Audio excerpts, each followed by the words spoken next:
talking about maybe teams that might want to give you a player for that pick, or not really? Yeah, I mean, a lot of conversations, but I mean, my intention was to be open if there was a way to help the team now to move in the pick, and a lot of conversations, but yeah, no, as you can see, like, not many first-round picks are traded and that type of deal. But we worked at it and ultimately didn't feel like we were comfortable with anything that was presented, and we were excited to make the pick. What excites you about Mrtka? Well, I think, it's a package that's pretty rare. 6'6", right shot defenseman that plays good two-way game, good with the puck, good feet, mobile, plays hard, really, really good kid. And just in my experience as general manager over the years, it's extremely challenging to get those type of players if you don't draft them. So we just felt when that guy's on the board, that was the right pick to make. How do you project Radim Mrtka? Is he NHL ready, or do you have a development plan for him? Yeah, I mean, I think with these young players, they take time. You don't want to rush them, but I just philosophically, I always feel like they'll tell us when they're ready, and then you make room. If that means right away, it's great. If it means year, 2 years, 3 years, you just don't know. But there's a good player there, and we project him as a top 4 right shot defenseman whenever that time comes. We'll see, but excited about him. When you end up getting to that spot, I mean, Mrk is there, McQueen is there. Was that a pretty easy pick? I know you had a lot of interest in it back to the combine.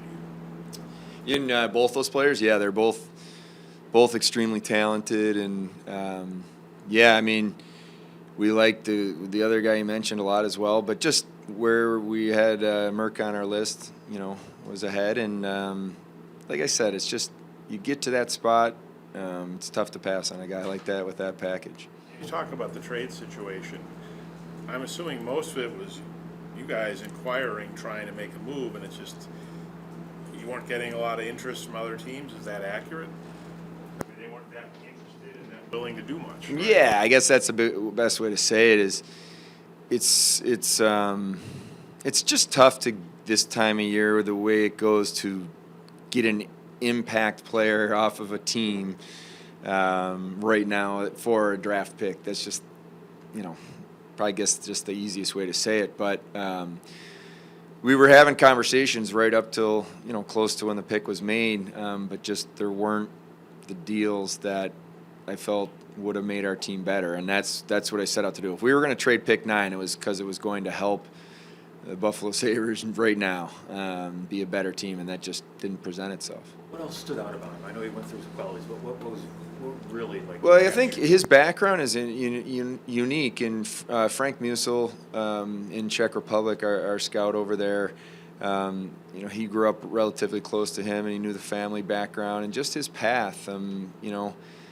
Not easy to get where he's gotten, and then his even transition from Europe into North America this year, the steps he took. I personally saw him at the Hlinka last year in Edmonton, is that August, and he caught my attention right away just with the size and the mobility, and then so we were tracking him pretty close. But to see going from the Czech league, and you're not getting as much ice time as a young guy, and all of a sudden playing junior in the West Track, that's a big life transition. His English is great, just an impressive kid. So there's more than just a hockey player there. It's a pretty impressive kid just as a person as well. Kevin, what made the deal with Utah the other day for JJ something that you guys ultimately decided to do? Well, I think for me, when I talked to you guys the other day about, you come out of the exit meetings at the end of the season, then you have your coaches meetings and meetings with Terry, and you just really start to put a plan together. Okay, what are we focused on? How do we make our team better? And ultimately, when we made the decision to make the trade, that's what we felt we were doing. We identified 6'5" right shot defenseman that we think has big upside still, competitive, plays hard, skates well, and really just for me that was a critical piece that we needed to fill. We've been working on it for a long time and hadn't found the right fit and he is. So that was a big part of it. And then for me, Doan is someone that he's such a good, just competitive, honest, two-way player at a young age. And we think, he's going to step in our lineup and be impactful, but we think in time the ceiling is higher as well. He's going to be able to be an all-situation player, big, strong, physical, and elite character. And listen, both these guys, they want to be here. They're excited. They want to be part of the solution. And that, for me, when they checked the boxes that we were looking for, and then you add the character part, and I certainly did my homework. Even talked to Tage Thompson a few hours before the trade was finalized, just to make sure he had just spent time with them and knew both of them as well. But he was pretty excited when he heard the potential to bring these guys in our locker room. How much talk was there, if any, about flipping 9 and 4? There was negotiations going on at different times. Ultimately, yeah, those are things that we went back and forth discussed. But for me, I was focused on Doan and Kesselring. That's the guys I wanted. Understanding what they bring to your team, what you believe they bring to your team, how do you replace the offense that you're ultimately losing? Do you feel like you have that internally? Is that something you still need to address, and how do you plan to do that? Yeah, it's a great question, Matt, and it's something that we internally as a staff have spent a lot of time on, recently. And okay, if you take 28 goals out of your lineup, and potentially more, because JJ's still a young player, what do you do? How do you replace that? What happens? And some of it can be the internal, the guys like the Jack Quinns of the world and Zach Benson's, just progressing in their own game. But to be honest with you, when I really boil it down, I think with the talent that we have, we weren't as focused or concerned about scoring goals. It's more, can we defend better? Can we be a team that is harder to play against, defensively plays the game more responsible, I guess would be a better way to say it. And I think both of these players, that's why we focus so much on them, will help in that regard. So that's a big part of it. But it's a good question. Yeah, but on that note, when it comes to Bo Byron, what's the status there? Are you looking to resign, or is that something where you're looking to make a trade? Yeah, for me, Bo is he's an elite defenseman in the league right now, and so I am definitely open if it's kind of like the situation with JJ. If it's the right trade that we think helps our team, we're definitely open to that.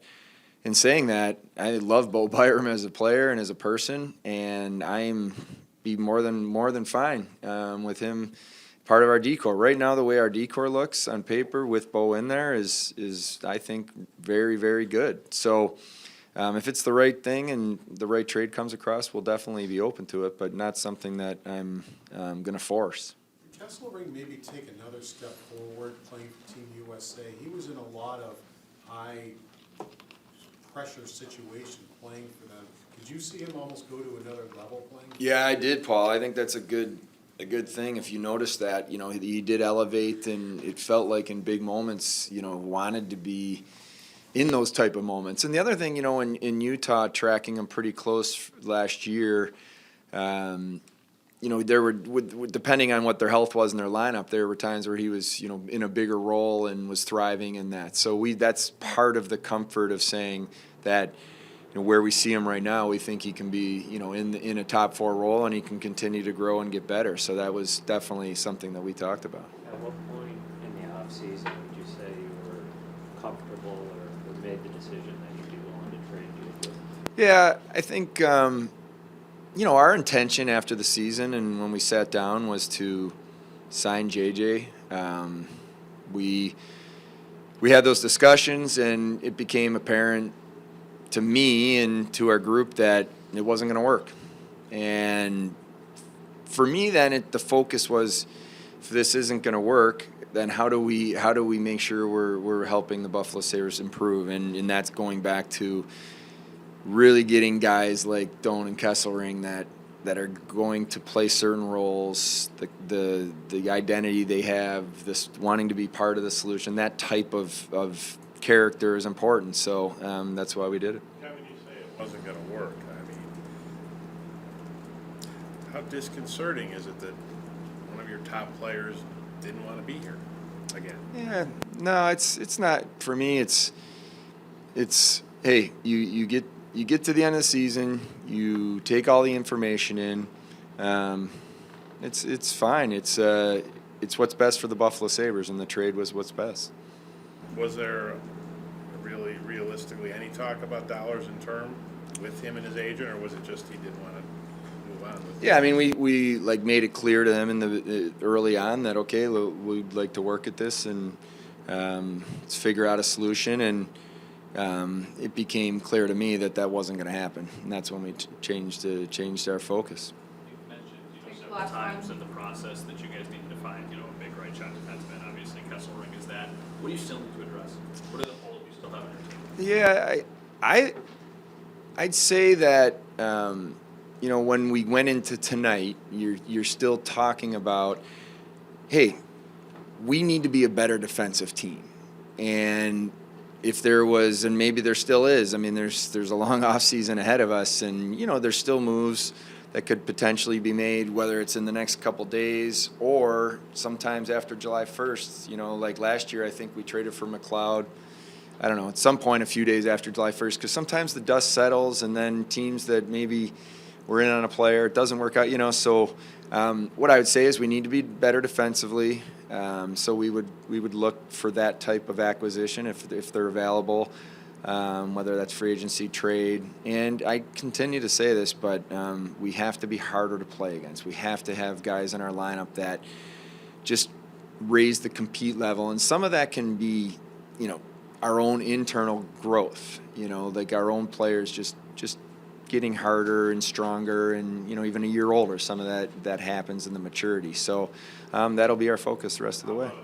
Signing Jack and just what that speaks to his potential. Yeah, Jack Quinn for me is there's so much upside there, and I think coming out of his entry-level contract, if you look at the path since when we drafted him, he's had some challenges, just with the health and the adversity, and I think physically he wasn't where he needed to be last year, and some of that was out of unfortunate circumstance. But what I do know about Jack Quinn is there is not a player that I've been around in my time here that assesses his own game as honestly as he does, and the honest conversations that I had with Jack after the season, I know he took to heart, and he's going to come back. He's going to come back better. So this is a contract that puts him in a position to kind of take the next step, and we're super excited about him. I think Jack's got a huge upside in front of him. Did you make an attempt to sign JJ at all, like during the season or before the season, like try to engage in that type of thing? Oh, you mean like last year at this time? No, I think the conversations for me, if I go back to whenever he hired his agent Alan Walsh, because he had originally had a different agent and then had a new agent. That was probably a couple years ago. Every conversation with Alan from the moment JJ hired him was, hey, we really believe in this kid and think he's got upside. And whenever there were, whether it's, and it's not, I don't want to say it in a negative, whenever there were problems or concerns or things were arising or something was going on, Alan would call me. We'd have a great conversation. I would sit with JJ. We'd talk about it. And did we ever get into contract talks? No, over the year. But he knew that how we felt about him, and that we were excited about the potential in him. But we made the trade because we think it was the best thing for the Buffalo Sabres, and that's the truth. Thanks, guys. Okay.